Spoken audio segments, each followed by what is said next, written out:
Ito pala guys, good morning. May gagawin ng bagong ano naman na aircon na window type. Midea yung tatak nito guys. Ang na-repair na rin to.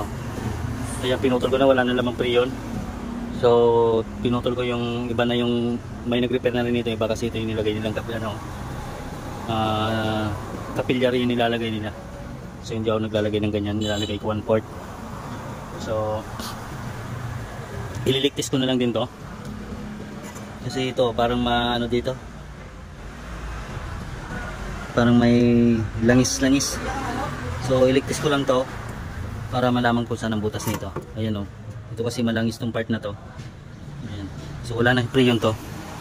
Kaya pinutol ko na, wala nang laman. So ayan, anin ko lang muna to.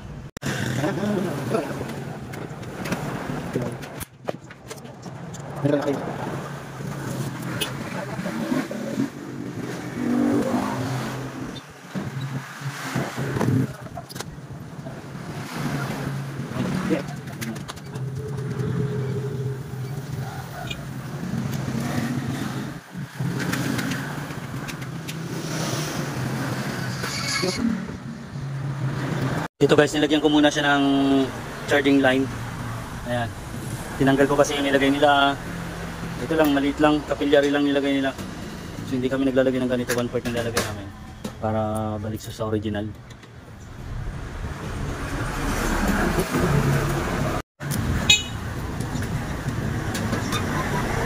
Pressurean muna namin to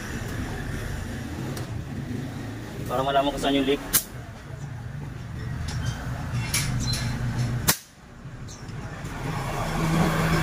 So guys, kinondem namin yung dalawang piping niya sa dulo, sa ulian, sa pinakaibaba.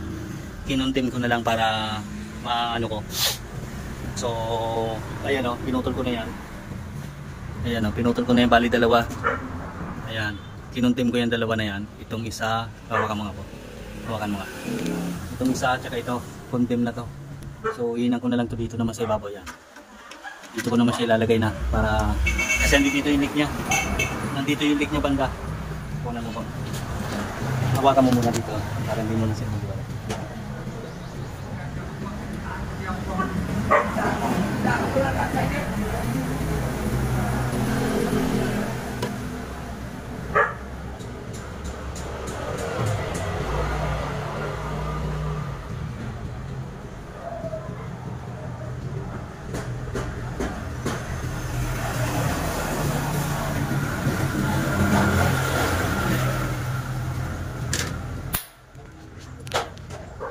Tapos muna.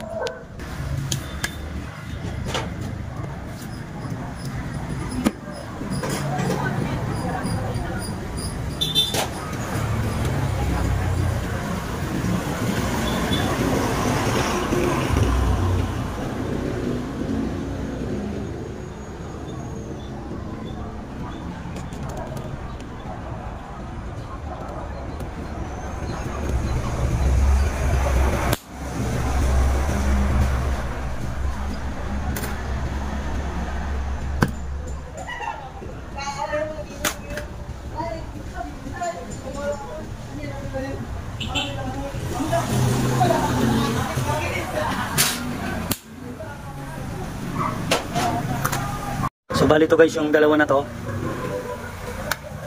kinuntim ko na to ito. Tsaka itong dalawang tubo sa ilalim. Ayan. Inangat ko na lang tong ano niya, sa kapilyari niya galing. Inangat ko na lang to sa pangalawang tubo niya para kasi nandoon yung langis nito. Ito yung marking ng langis niya, oh. Yung leak niya dito banda. So kaya kinuntim ko yung ano. Dahil di namin makita. So mas matatagalan kami magbaklas pa ng mga pins niyan.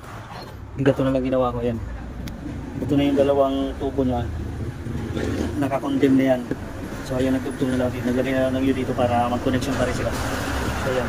I-ano ulit namin pressurean. So ayan, pinipressurean na rin muna. Ayan.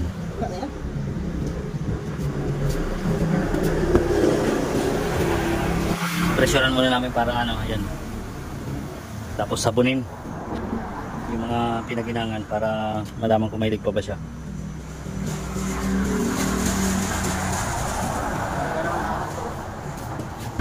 So yan guys, 200 mahigit to. Ayan yung pressure namin, 200 mahigit. So sabunin muna natin para malaman natin kung may mga leak pa yung pinag-inangan. So balikin ng dim na yung piping nito. Sa ilalim yung dalawang piping niya. Yan. So babaran ko muna ito mga isang oras. Pagka hindi na kumala yung gauge yan, okay na yan, vacuum ko na yan, tapos reprocess na lang. Balilinisin din muna namin to.